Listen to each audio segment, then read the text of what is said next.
प्यारे भक्तों, आज मार्गशीर्ष मास के शुक्ला पक्ष की मंगलवार का दिन है और आज आप सभी श्रवण करेंगे मंगलवार हनुमान जी की पावन कथा। इन कथाओं को श्रवण करने से ऐसी कोई कामना रह नहीं जाती जो पूर्ण ना हो सके। इसलिए आज के दिन इस कथा को अवश्य सुनिएगा।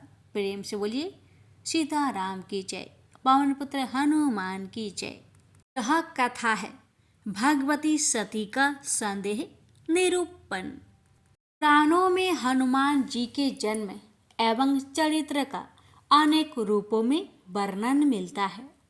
श्री हनुमान जी कहीं शंकर सुवन, कहीं पवन तनय, कहीं केसरी नंदन और कहीं आंजनेय के रूप में वर्णित है। रुद्रावतार हनुमान एक समय शिव, शंकर, भोले, भगवती सती के साथ कैलाश के उत्तम श्रृंग पर विराजमान थे। प्रसंगवश शंकर जी ने सती से कहा कि धर्म की रक्षा एवं राक्षसों के संहार के लिए मेरे प्रभु राम रूप से पृथ्वी पर अवतार ले रहे हैं। सभी देवता भी अवतार लेकर उनकी सेवा करना चाहते हैं।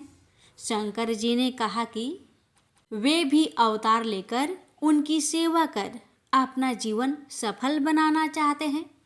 सती ने कहा कि आप अवतार लेंगे तो आपके वियोग को मैं कैसे सह सकूंगी। फिर भगवान का अवतार तो रावण के मारने हेतु हो रहा है। वह आपका बड़ा भक्त है। उसने अपने सिर तक काटकर आपको अर्पण किया है। भला उसके मारने में आप कैसे सहायक होंगे।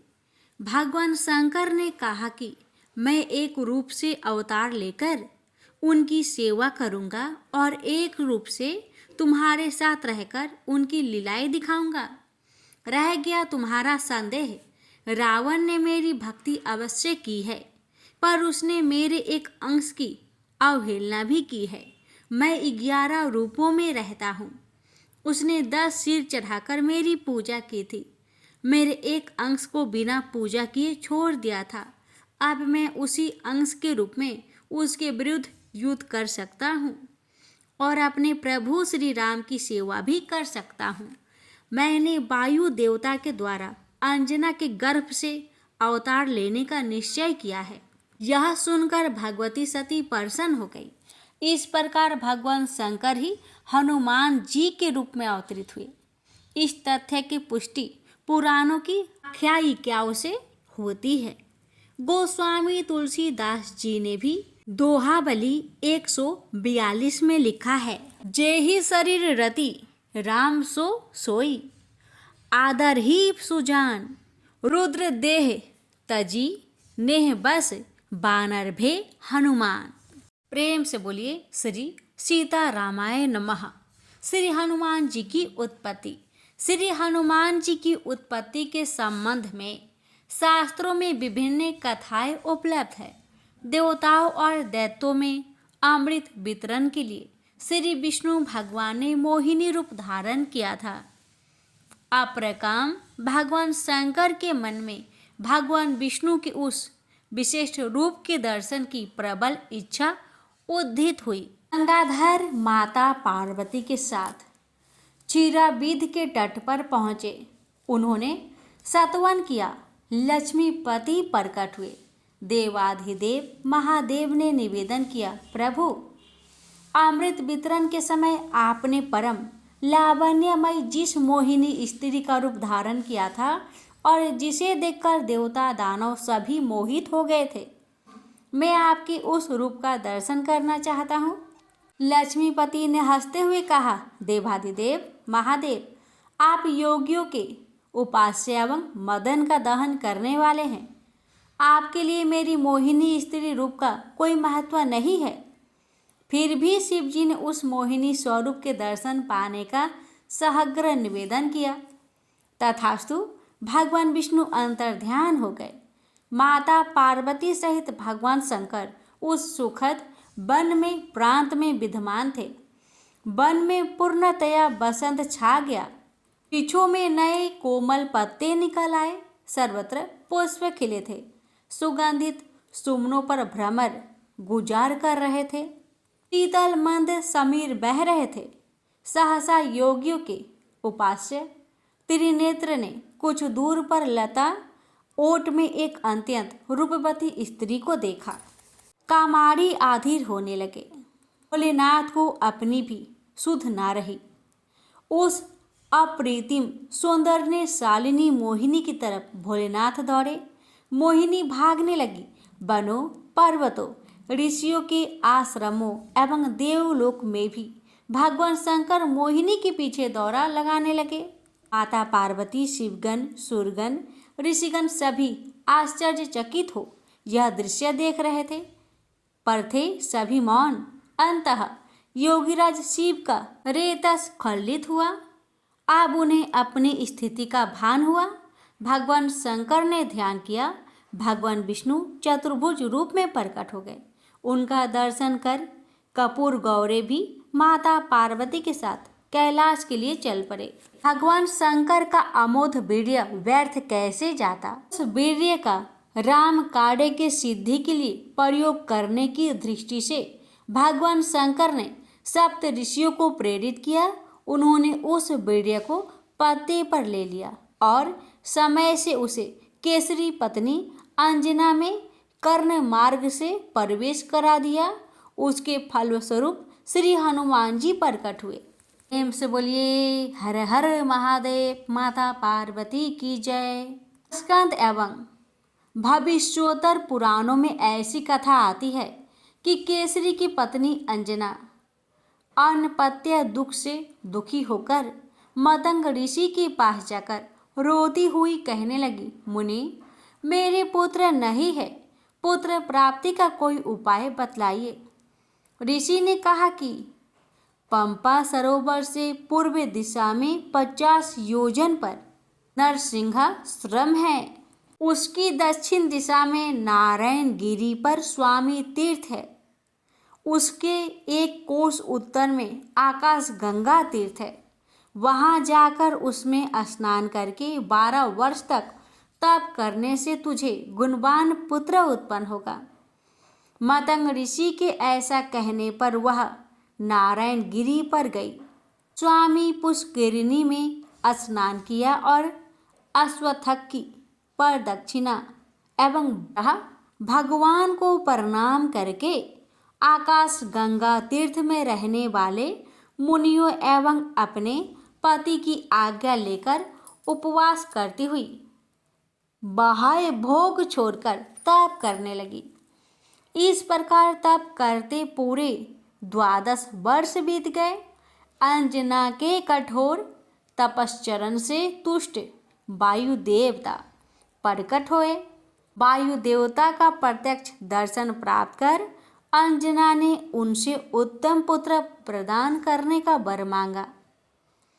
संतुष्ट वायुदेव ने कहा, सुमुखी, मैं ही तुम्हारा पुत्र होकर तुम्हें विश्वविख्यात कर दूंगा।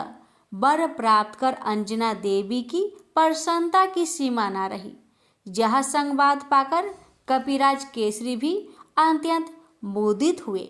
एक दिन की बात है। परम लावण्यवती विशाल लोचना माता अंजना ने श्रृंगार किया। विविध सुगंधित सुमनों के आभूषणों से सज धज कर अपने पति बानर राज केसरी के साथ मनुष्य का रूप धारण कर सेमरू पर्वत पर विचरण कर रहे थे। मंद मंद वायु बह रहा था। वायु के एक हल्के से झोंके से अंजना की साड़ी का पल्ला उड़ गया। अंजना को लगा कि उसे कोई स्पर्श कर रहा है। वह अपने कपड़े को सहलाती हुई अलग खड़ी हो गई। उसने डांटते हुए कहा, ऐसा ढीठ कौन है जो उसके पतिव्रत्य को नष्ट करना चाहता है? वह उसे श्राप देकर भस्म कर देगी। तब उसे प्रतीत हुआ कि मानो वायुदेव कह रहे हैं, देवी, मैंने तुम्हारा व्रत नष्ट नहीं किया है। वह एक ऐसा पुत्र होगा जो शक्ति में मेरे समान होगा। बल और बुद्धि में उसकी समानता कोई नहीं कर सकेगा। वह भगवान का परम सेवक होगा। माता अंजना प्रसन्न हो गई। अंजना गर्भवती हुई ब्रह्मांड पुराण में यह प्रसंग कुछ भिन्न है। त्रेता युग में केसरी नाम का एक असुर था। उसने तप कर शिव जी को प्रसन्न कर एक पुत्र की याचना की। शंकर जी ने कहा कि उसे विधाता ने पुत्र सुख नहीं लिखा है। शंकर जी ने उसे एक पुत्री होने का वरदान दिया। कुछ समय बाद उसे एक पुत्री हुई जिसका नाम दैत्यराज ने अंजना रखा। जब अंजना बड़ी हुई तब केसरी नाम के एक बानर, जो बड़ा पराक्रमी एवं बानरों में श्रेष्ठ था, उस कन्या की याचना की। दैत्यराज ने उसे वह कन्या दे दी। फिर भी बहुत समय बीत गया पर अंजना को कोई पुत्र नहीं हुआ। एक बार धर्म देवता पुलकसी वन्य नीच स्त्री का रूप धारण कर वहां आए। वह स्त्री किसी के भाग्य के विषय में बताती थी। अंजना उसका उचित सत्कार कर उससे अपने पुत्र सुख के बारे में पूछी। पुलकसी के कहने के अनुसार अंजना ने श्री वेंकटाचल पर्वत पर 7000 वर्ष तक तपस्या की। तब आकाशवाणी हुई कि रावण का नाश करने के लिए श्री हरि राम रूप में अवतार लेंगे। उनकी सहायता करने के लिए बड़ा पराक्रमी, बलशाली, जितेंद्रिय और अम्रमय गुण वाला उसे एक पुत्र होगा। आकाशवाणी के अनुसार श्रावण महीने के एकादशी के दिन श्रावण नक्षत्र में कमल नयनी अंजना ने सूर्योदय के समय कानों में कुंडल और यज्ञोपवीत धारण किए हुए कौपीन पहले स्वर्ण के समान रंग वाले पुत्र को जन्म दिया। नाथ संप्रदाय के ग्रंथों में हनुमान जी की जन्म कथा इस प्रकार मिलती है। हनुमान जी की माता का नाम अंजनी था। वे केसरी नाम की बानर की पत्नी थी। केसरी और अंजना ने ऋषमुख पर्वत पर जाकर पुत्र प्राप्ति के लिए शिव जी की आराधना 7000 वर्ष तक की। शिव जी ने प्रसन्न होकर अंजना से कहा कि वह कल प्रातः काल सूर्य नारायण के सम्मुख अंजलि बांधकर खड़ी हो जाना और उस समय अंजलि में जो कुछ गिरे उसका सेवन कर लेना। उसके प्रभाव से उसे अत्यंत तेजस्वी तथा अजर अमर पुत्र की प्राप्ति होगी। दूसरे दिन प्रातःकाल अंजनी सूर्य नारायण के सम्मुख अंजलि बांधकर खड़ी हो गई। उसी दिन अयोध्या नगरी में महाराज दशरथ ने पुत्रेष्टि यज्ञ पूरा किया था।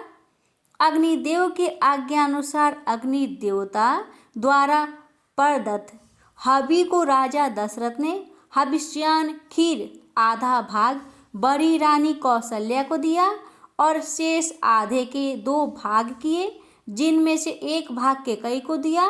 शेष के 2 भाग हुए और राजा ने उनको कौशल्या और केकई के हवि पर रख अर्थात उनकी अनुमति लेकर सुमित्रा को दे दिया।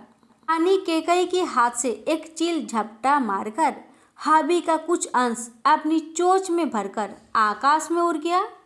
ऋषियोमुख पर्वत पर जहाँ अंजनी अंजलि बांधे सूर्य नारायण के सम्मुख खड़ी थी, पूर्वोक्त चील अयोध्या से चलकर वहीं आ पहुंची और उसकी चोंच से हवि का अंश निकलकर अंजनी की अंजलि में जा गिरा।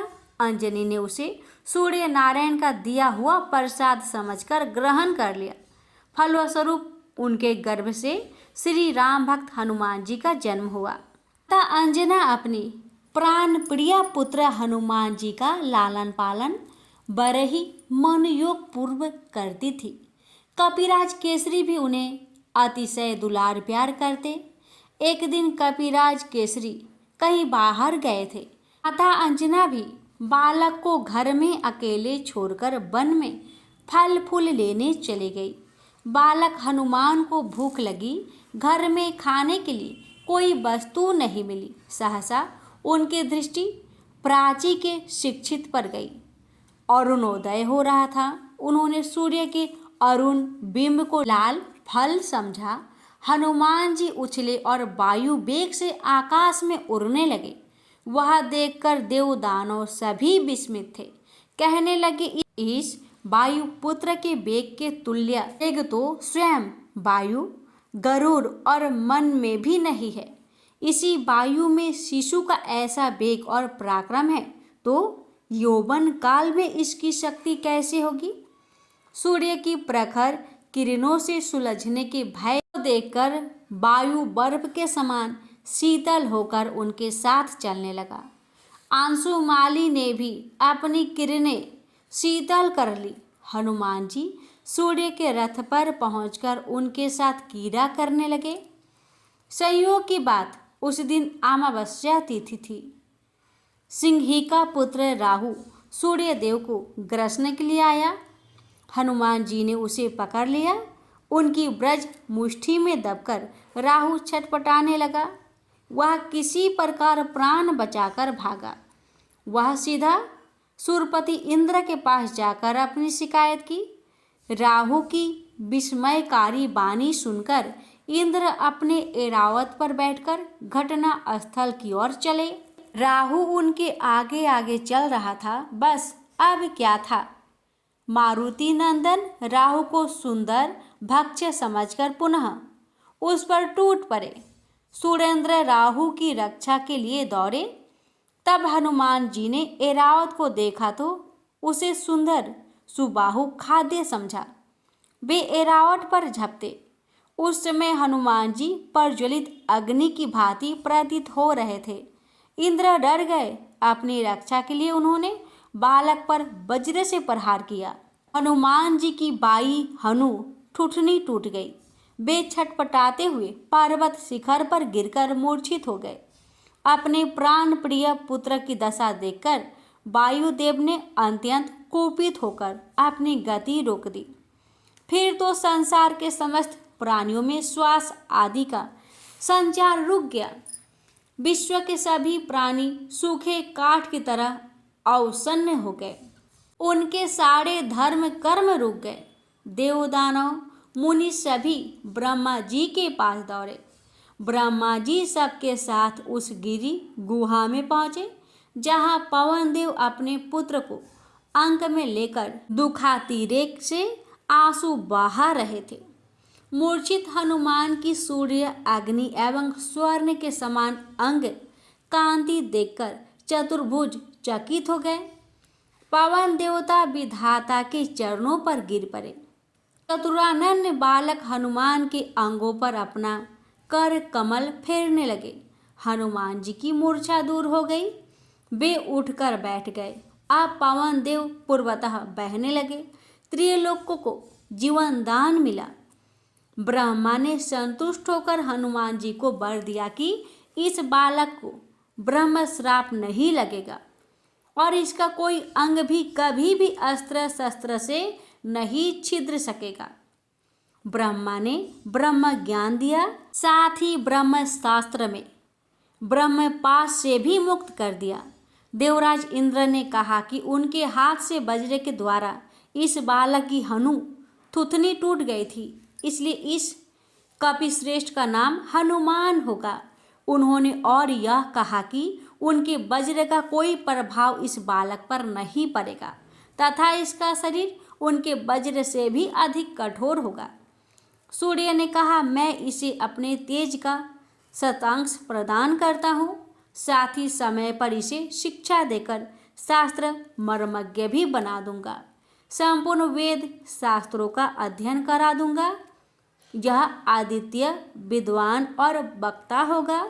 विश्वकर्मा ने अपने बनाए हुए दिव्य शस्त्रों से अवध्य होने का वर दिया। वरुण ने कहा कि उनके पास और जल से यह बालक सदा सुरक्षित है। यक्ष राक्षसों से भी कभी पराजित नहीं होगा।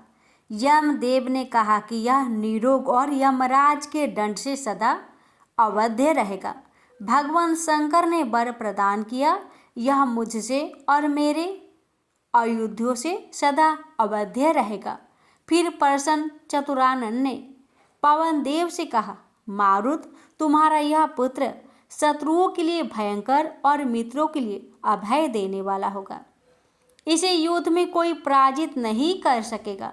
यह इच्छा अनुसार रूप धारण कर जहाँ चाहे जा सकेगा। इसकी अव्याहृत गति होगी। यह अत्यंत अद्भुत एवं रोमांचकारी कार्य करेगा। एक प्रकार वर प्रदान कर ब्रह्म आदि देवगण तथा असुर आदि अपने अपने स्थान चले गए।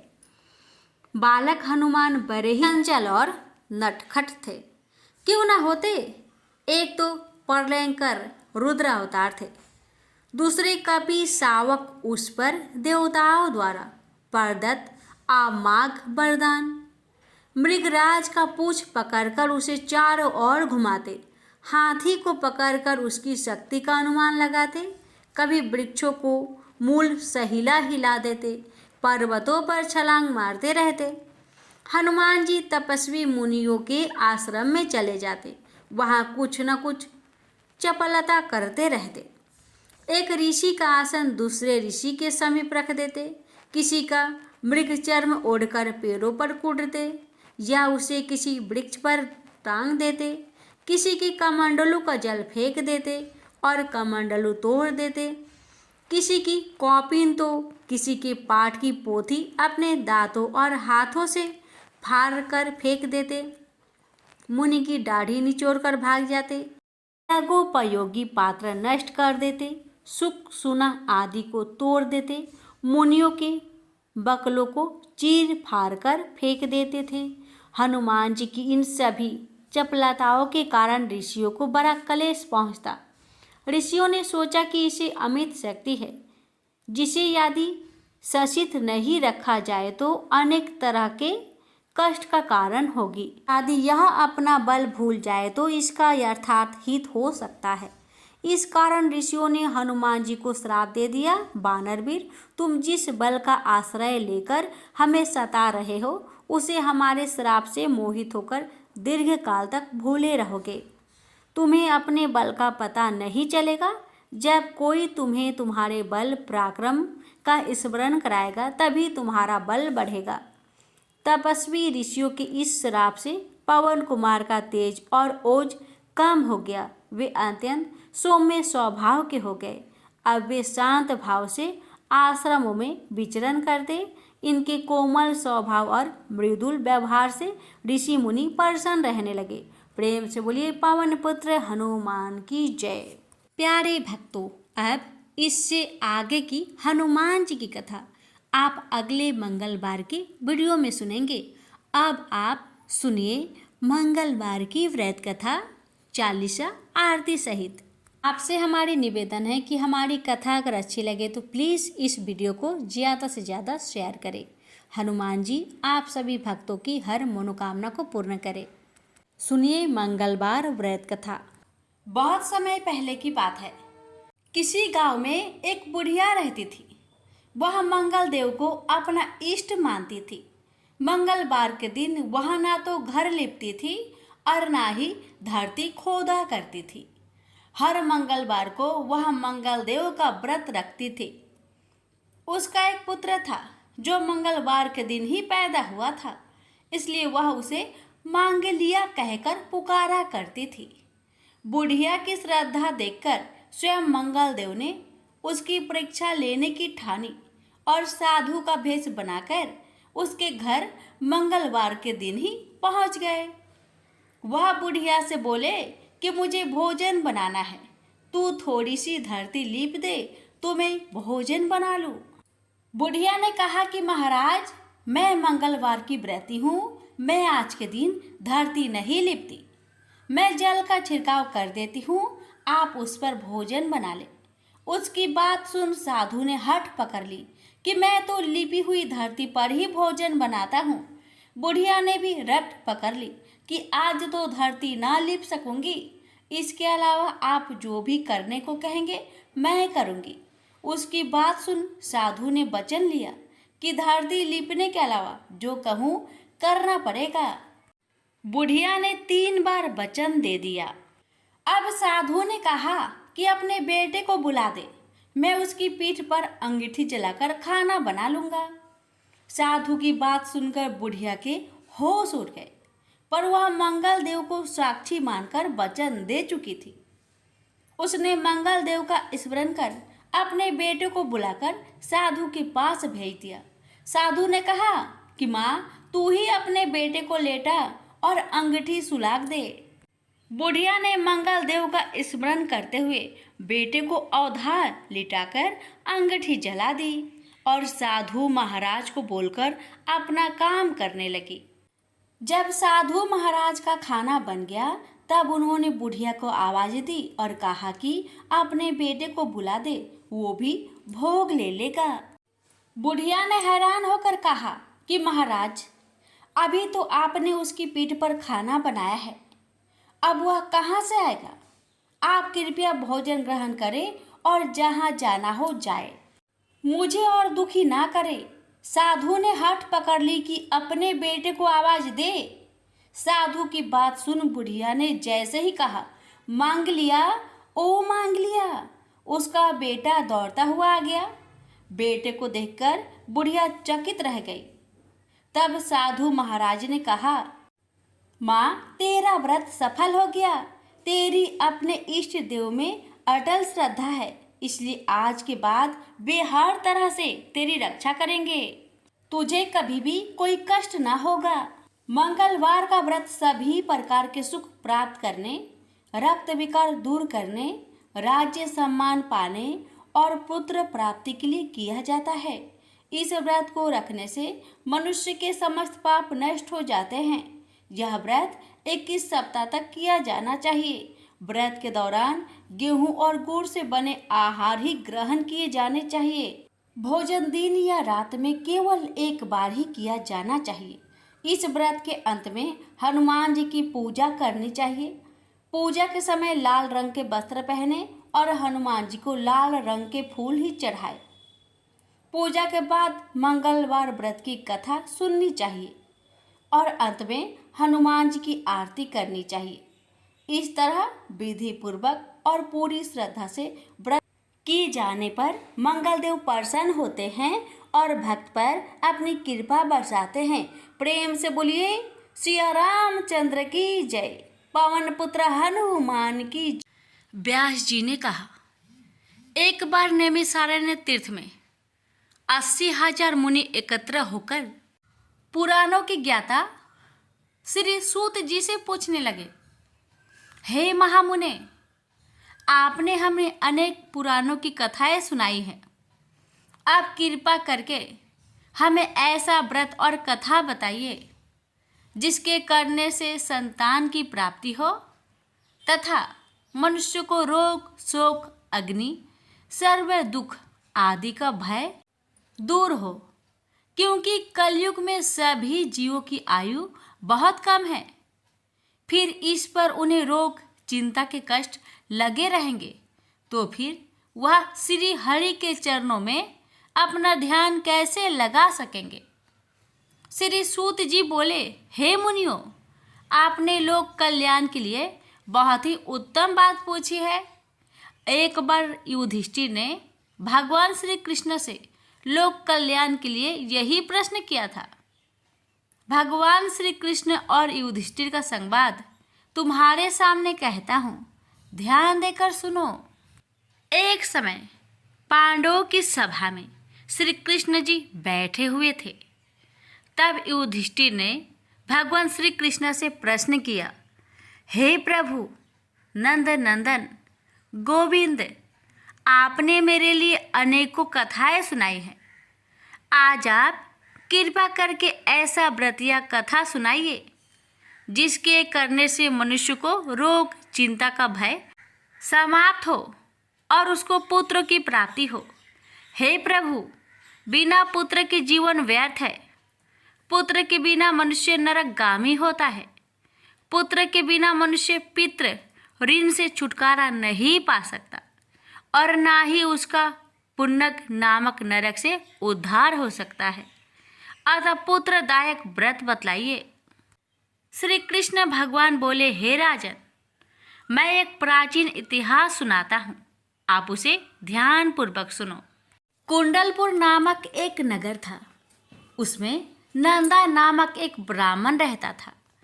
भगवान की कृपा से उसके पास सब कुछ था, फिर भी वह दुखी था। उसका कारण यह था कि ब्राह्मण की स्त्री सुनंदा की कोई संतान न थे। सुनंदा पतिव्रता थी। भक्ति पूर्वक श्री हनुमान जी की आराधना करते थे। मंगलवार के दिन व्रत करके अंत में भोजन बनाकर हनुमान जी का भोग लगाने के बाद स्वयं भोजन करते थे। एक बार मंगलवार के दिन ब्राह्मणी गृह कार्य की अधिकता के कारण हनुमान जी को भोग ना लगा सके, तो इस पर उसे बहुत दुख हुआ। उसने कुछ भी नहीं खाया और अपने मन में प्रण किया कि अब तो अगले मंगलवार को ही हनुमान जी का भोग लगाकर अन्न जल ग्रहण करूंगी। ब्राह्मणी सुनंदा प्रतिदिन भोजन बनाती, श्रद्धापूर्वक पति को खिलाती, परंतु स्वयं भोजन नहीं करती और मन ही मन श्री हनुमान जी की आराधना करती। इसी प्रकार 6 दिन गुजर गए और ब्राह्मणी सुनंदा अपने निश्चय के अनुसार भूखी प्यासी निराहार रही। अगले मंगलवार को ब्राह्मणी सुनंदा प्रातः काल ही बेहोश होकर गिर पड़ी।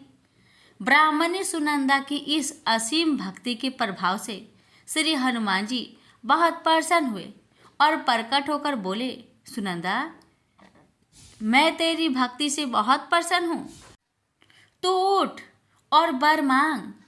सुनंदा अपने आराध्य देव श्री हनुमान जी को देखकर आनंद की अधिकता से विह्वल हो श्री हनुमान जी के चरणों में गिरकर बोली, हे प्रभु, मेरे कोई संतान नहीं है, कृपा करके मुझे संतान प्राप्ति का आशीर्वाद दे, आपकी अति कृपा होगी। श्री महावीर जी बोले, तेरी इच्छा पूर्ण होगी, तेरे एक कन्या पैदा होगी, उसके अष्टांग प्रतिदिन सोना दिया करेंगे। इस प्रकार कहकर श्री महावीर जी अंतर्ध्यान हो गए। ब्राह्मणी सुनंदा बहुत हर्षित हुई और सभी समाचार अपने पति से कहा। ब्राह्मण देव कन्या का वरदान सुनकर कुछ दुखी हुआ, परंतु सोना मिलने की बात सुनी तो बहुत प्रसन्न हुआ। विचार किया कि ऐसी कन्या के साथ मेरी निर्धनता भी समाप्त हो जाएगी। श्री हनुमान जी की कृपा से वह ब्राह्मणी गर्भवती हुई और 10वें महीने में उसे बहुत ही सुंदर पुत्री प्राप्त हुई।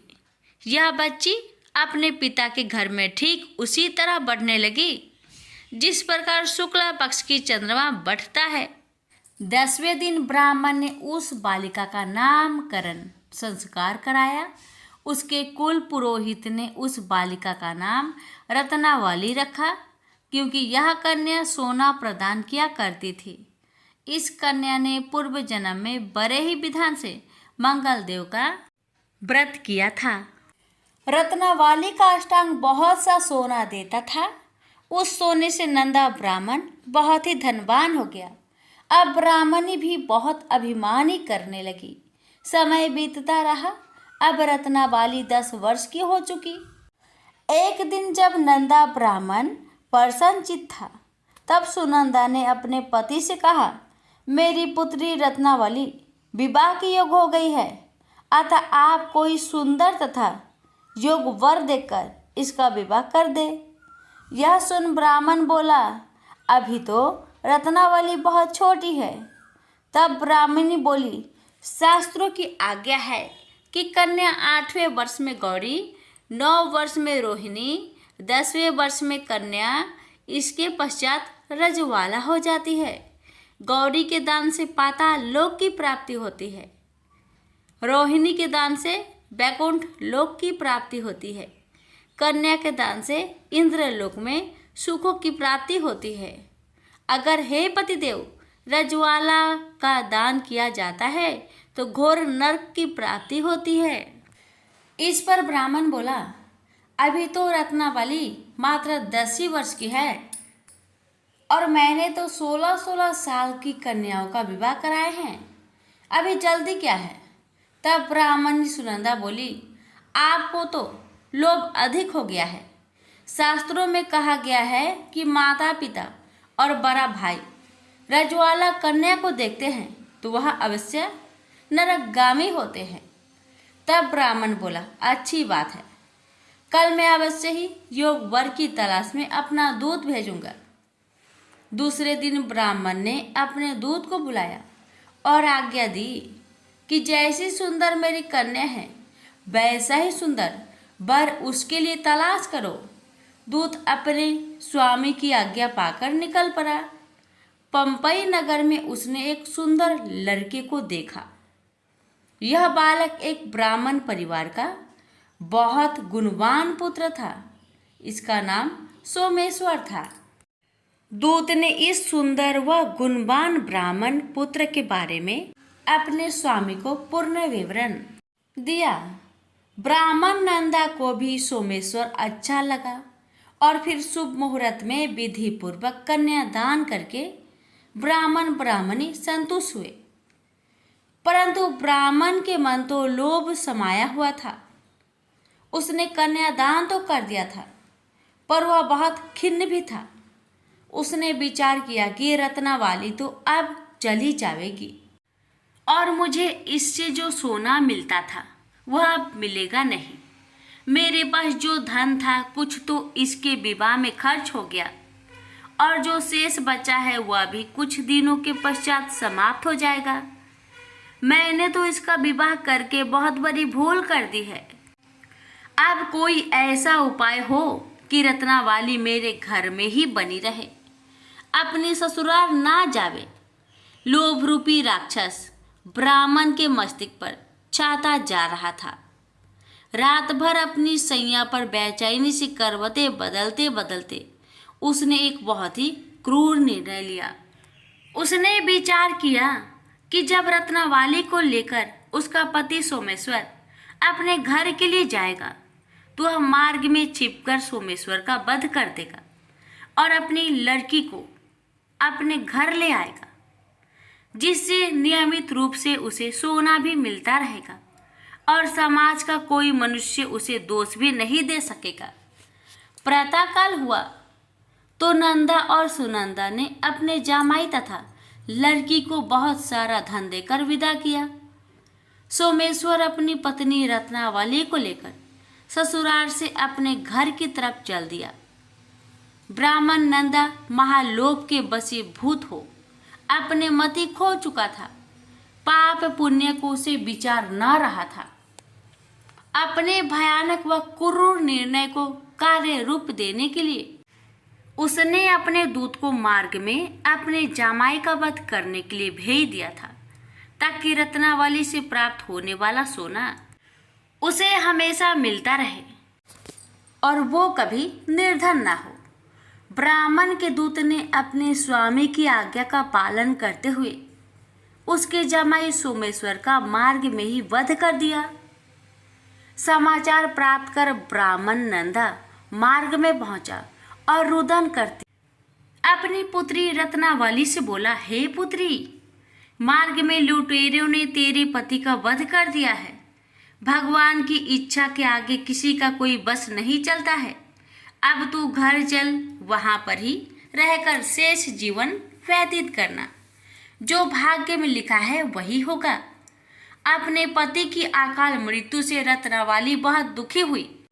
करुण क्रंदन व रुदन करते हुए अपने पिता से बोली, हे पिताजी, इस संसार में जिस स्त्री का पति नहीं है उसका जीना व्यर्थ है। मैं अपने पति के साथ ही अपने शरीर को जला दूंगी और सती होकर अपने इस जन्म को माता पिता के नाम को तथा सास ससुर के यश को सार्थक करूंगी। ब्राह्मण नंदा अपनी पुत्री रत्नावली के वचनों को सुनकर बहुत दुखी हुआ। विचार करने लगा, मैंने व्यर्थ ही जामाई वध का पाप अपने सिर लिया।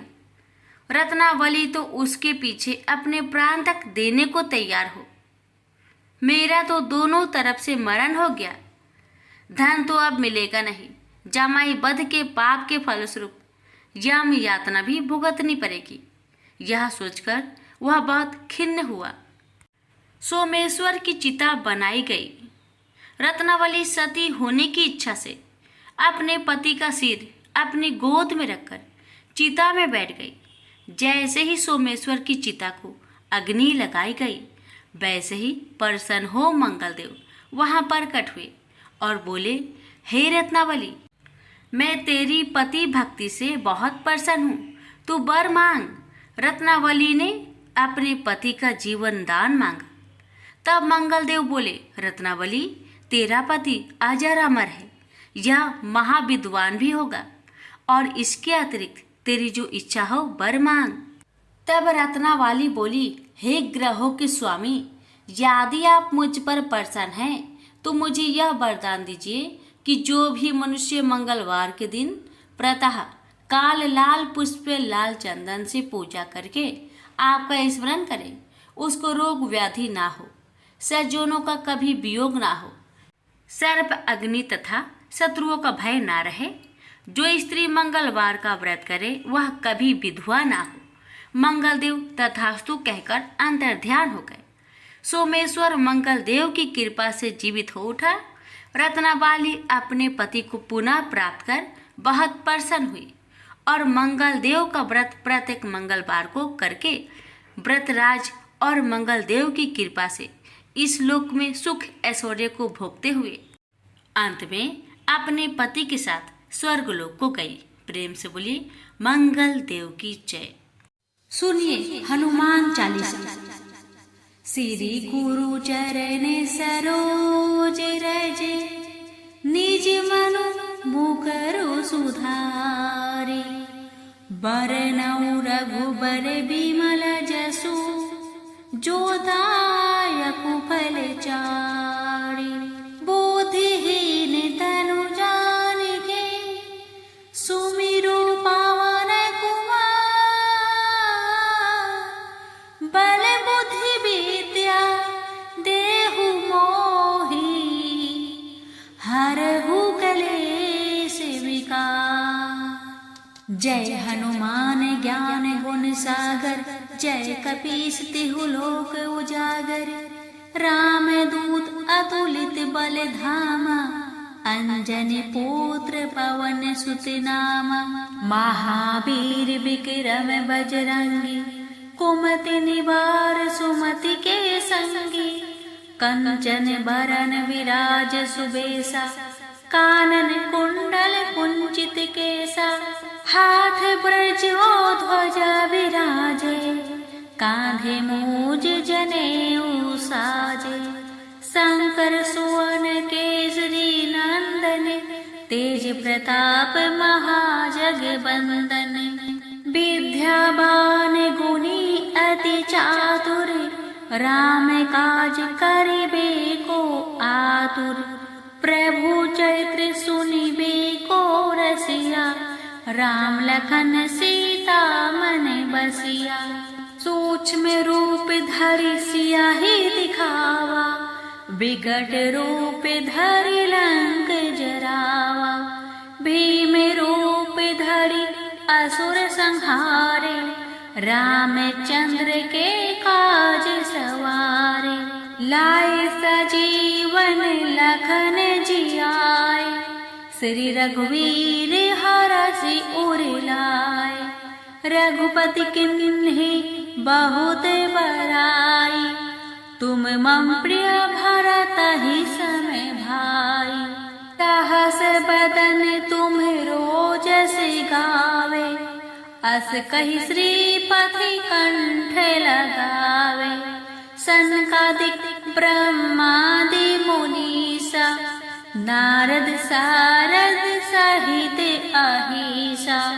जब कुबेर दिगपाल जहाते, कवि कोविद कहि सके कहाते। तुम उपकार सुग्रीवहि किन्हा, राम मिलाए राजपद दिन्हा। तुमरो मंत्र विभीषण माना, लंकेश्वर भय सब जग जाना। जुग सहस्र जो जन पर भानु, लिलियो ताहि मधुर फल जानु। प्रभु मुद्रिका महलि मुखि माहि, जलधि लांघि गए अचरज नाहि। दुर्गम काज जगत के जेते, सुगम अनुग्रह तुमरे देते। राम दुआरे तुम रखवारे, होत न आज्ञा बिनु पैसारे, सब शुक्ला है तुम्हारी शरणा, तुम रक्षक काहू को डरेना। आपन तेज सम्हारो आपे, तीनों लोक हाकते कापे, भूत पिचास निकट नहीं आवे, महावीर जब नाम सुनावे। नासै रोग हरे सब पीरा, जपत निरंतर हनुमत वीरा। संकट ते हनुमान छुड़ावे, मन क्रम वचन ध्यान जो लावे। सब पर राम तपस्वी राजा, तिनके काज सकल तुम साजा। और मनोरथ जो कोई लावे, सोई अमित जीवन भले पावे। चारों जुग परताप तुम्हारा, है प्रसिद्ध जगत उजियारा। साधु संत के तुम रखवारे, असुर निकंदन राम दुलारे। अष्ट सिद्धि नौ निधि के दाता, असबर दीन जानकी माता। राम रसायन तुम्हारे पासा, सदा रहो रघुपति के दासा। तुम्हारे भजन राम को पावे, जन्म जन्म के दुख बिसरावे। अंत काल रघुबर पुर जाई, जहाँ जन्म हरि भक्त कहाई। और देवता चित ना धराई, हनुमत सेवी सर्व सुख कराई। संकट कटे मिटे सब पीरा, जो सुमिरे हनुमत बलवीरा। जय जय जय हनुमान गोसाई, कृपा करहु गुरुदेव की नाई। जो सत बार पाठ करे कोई, छूट ही बंदी महासुख होई। जो यह पढ़े हनुमान चालीसा, होई सिद्धि साखी गौरीसा। तुलसीदास सदा हरि चेहरा, की जयनाथ हृदय महडेरा। पवन तनया संकट हरन, मंगल मूर्ति रूप। राम लखन सीता सहित, हृदय बसहु सुर भूप। प्रेम से बोलिए महावीर जी की जय।